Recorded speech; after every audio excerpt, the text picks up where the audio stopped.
एक और फ्राइडे आया और दाइमा का एपिसोड देखकर हमें कब चला गया हमें पता ही नहीं चला, जिसमें कमाल के रोमांच के साथ फुल ऑन एक्शन, सस्पेंस और जोक्स भी थे। जैसे जैसे दाइमा के एपिसोड्स आते जा रहे हैं वैसे वैसे हमारे सवाल के जवाब भी धीरे धीरे मिलते जा रहे हैं। तो दाइमा का एपिसोड नंबर 6 आ चुका है और तैयार हो जाइए सुपर सैयन बनने के लिए। लेकिन उससे पहले स्वागत है आपका शॉर्ट हिट्स में, जहां आप देख रहे हैं ड्रैगन बॉल दाइमा पर वार्तालाप। तो एपिसोड का नाम है लाइटनिंग और एपिसोड शुरू होता है पिछले एपिसोड के अंत से, जहां उनका शिप क्रैश हो जाता है क्योंकि शिप के अंदर सामान कुछ ज्यादा ही हो जाता है। शिप क्रैश होने के बाद पैंजी उन्हें बताती है कि शिप में ओवरवेट होने की वजह से ये क्रैश हो गया है, लेकिन जो सामान उसने रखवाया है वो सारा काम का है, जैसे कि रिपेयर करने का सामान, कैंपिंग करने का सामान और दवा दारू। और बाथरूम का सामान कैसे भूल सकते हैं, तौलिया और टॉयलेट पेपर। अब पैंजी शिप को ठीक करने लगती है और उसी बीच बातें शुरू हो जाती हैं, जिसमें पैंजी गोकू से पूछती है कि तुम शिन को सुप्रीम काय क्यों बुलाते हो, जहां गोकू से बताते हैं कि उसकी दुनिया में भी कायोस रहते हैं। कुछ गार्डियंस होते हैं जैसे कि डेंडे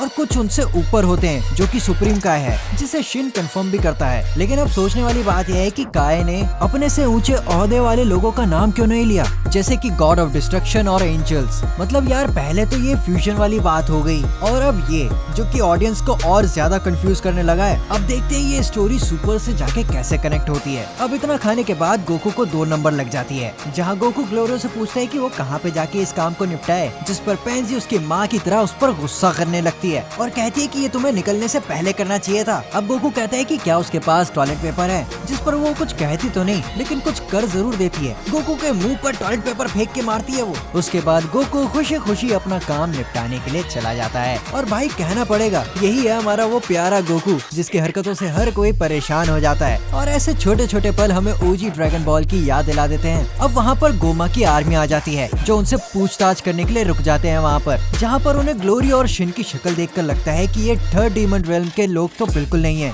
जहाँ पर ग्लोरियो उन्हें कहता है कि मैं 1st डीमन रेल्म से हूँ और शिन 2nd। और पैंजी अपने गले का पट्टा दिखाती है, जिससे उन्हें पता चल जाता है कि वो 3rd डीमन रेल्म की है। अब ये बात उन्हें बड़ी अजीब लगती है कि 3 डीमन रेल्म के अलग अलग लोग एक साथ घूम रहे थे, जहाँ शिन अपनी चालाकी भरी बातों से उन्हें बहका देता है और कहते हैं कि हम यहाँ घूमने आए हैं और पैंसी उनकी गाइड है। अब वो लोग उनसे पूछते हैं कि क्या तुमने एक लाल डंडे के साथ एक बच्चे को घूमते फिरते देखा है कहीं पर, और हाँ वो गोकू की ही बात कर रहे हैं। और हमें ये भी पता चलता है कि जो भी गोकू को पकड़वाएगा उसे 10 गोल्ड कॉइन मिलेंगे। वैसे ये कोइंसिडेंस हो सकता है, लेकिन ऐसा कुछ हमें जीटी में भी देखने को मिला था, वो भी एपिसोड 4 के अंदर। अब उनकी पूछताछ पूरी होने के बाद वो वहाँ से चले जाते हैं। उसके बाद झाड़ियों में से निकलता है हमारा प्यारा छोटा सा नन्हा सा गोकू और वो उन तीनों से पूछता है कि क्या चल रहा है, जहाँ पैंजी से बोलती है कि बाल बाल बच गए बच्चे, नहीं तो गोमा के बंदे तुम्हें छोड़ते नहीं। अब उनका सफर दोबारा शुरू होता है क्योंकि शिप ठीक हो चुकी होती है। अब शिप में जाते जाते पैंजी के मन में एक सवाल आता है और वो शिन से पूछती है कि क्या तुम सच में पेड़ पे ही पैदा होते हो, जहाँ शिन उसे बताता है कि हाँ हम पेड़ पर ही पैदा होते हैं, लेकिन कई सेंचुरी में एक बार,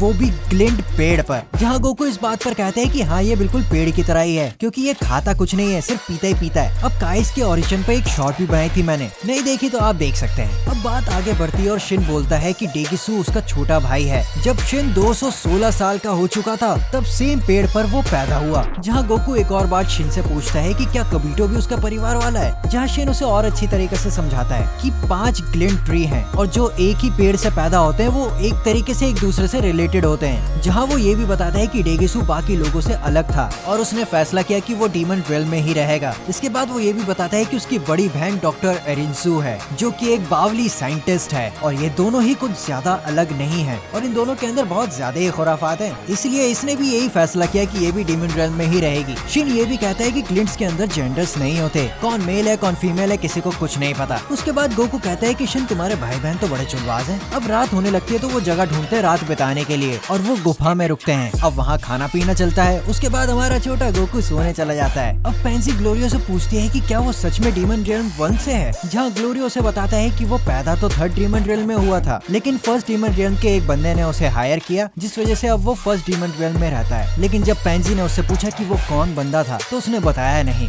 जिसके बाद शिन पूछता है कि वो गोमा को क्यों हराना चाहता है, जहाँ ग्लोरियो से जवाब देता है कि भाई सिंपल है, वो बुरा है। अब सब मस्त सो रहे होते हैं तो ग्लोरियो गुफा के बाहर जाता है और उस बंदे को कॉल मिलाता है, जिसकी वजह से वो 1st डीमन रेल्म में रहता है। जिसके बाद हम सभी को पता चलता है कि ये कोई और नहीं, हमारी प्यारी चमक छल्लो डॉक्टर एरिंसू है। मैंने कहा था ना ये बहुत कांडी बंदी है। शिन सोने का नाटक कर रहा होता है और ग्लोरियो की आहट को सुन लेता है, लेकिन उसके बाद अचानक से गुफा के अंदर अंदर से एक सांड बाहर आता है, वो भी 2 पैरों पर चलने वाला, जिसे देखकर पेंजी की फटके 18 हो जाती है। अब गोकू उसे देखकर कहता है कि अबे ये तो गाय है, जिससे उस सांड की किलस जाती है। अब ग्लोरियो उस सांड को कहता है कि आजा बाहर चल, तुझे बताता हूँ। जहाँ गोकू कहता है कि नहीं, इसे मैं संभालता हूँ, तेरे बस का नहीं है, जिससे ग्लोरियो की ईगो हर्ट हो जाती है और वो कहता है कि आजा तू ही लड़ मुझसे गोकू। जिसके बाद गोकू कहता है कि मैं सिर्फ एक हाथ से ही लड़ूंगा, देखते हैं तुझ में कितना दम है। और लड़ाई शुरू हो जाती है और सच में यार क्या एनिमेशन है यार, इसकी मजा ही आ जाता है यार देखते ही। गोकू ग्लोरियो की तारीफ करता है और तभी ग्लोरियो जादुई बिजली अपनी उंगली से बनाता है और गोकू पर हमला कर देता है। गोकू उससे बच तो जाता है, लेकिन जब वो देखता है कि ये हमला पावरफुल है तो शिन उसे देखकर कहता है कि अब उसे देखना है कि ग्लोरियो कितना ताकतवर है। तो गोकू अपनी पूरी जान लगा देना वहाँ पर। अब गोकू अपना लंबा छोटा होने वाला डंडा निकाल लेता है और ग्लोरियो के अटैक से बचते हुए उसे भर के मारता है। अब ग्लोरियो का अटैक गोकू के हाथ पर लगता है, जिस वजह से गोकू का डंडा दूर गिर जाता है। अब ग्लोरियो गोकू पर बड़े वाले बिजली का हमला करने वाला होता है, लेकिन तभी हमारा छोटा गोकू बनता है छोटा सुपर सैयन। पिछले एपिसोड में चंद सेकंड के लिए गोकू को सुपर सैयन में तब्दील होता देख इतना सुकून नहीं मिला था जितना इस एपिसोड में गोकू को सुपर सैयन बनते देखकर हुआ है। अब ग्लोरियो गोकू पर हमला कर देता है और गोकू बड़े प्यार से उसे डॉज कर लेता है और टेलीपोर्ट होकर ग्लोरियो के पीछे आ जाता है, जिससे ग्लोरियो को समझ आ जाता है कि गोकू क्या चीज है और वो हार मान लेता है। जिसके बाद पेंजी और ग्लोरियो उसकी ताकत को देखकर हैरान हो जाते हैं और जिसके बाद ग्लोरियो को पता चलता है कि ये कुछ भी नहीं था तो वो और हैरान हो जाता है। अब गोकू सांड को कहता है कि आजा सांड, लेता हूँ तेरी